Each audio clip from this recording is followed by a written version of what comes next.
Gandang hapon, heto na po ang resulta sa ating STL Bulacan para sa araw na to, May 28, 2026, Thursday, para sa ating second draw result. Maghanda na kayo dahil ibibigay ko na ang resulta ngayong hapon.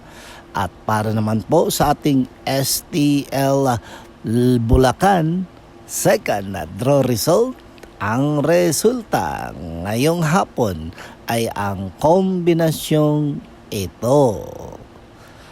Sa lahat ng mga nagmumotor dyan, ingat po kayo palagi. Sana sundin po natin ang batas trapiko at dahan-dahan lang po sa pagmamaneho. Okay? Ingatan natin ang ating buhay dahil isa lang ito. Okay? Don't forget to subscribe Purple Green TV. Paki-like, share at comment po. Thank you.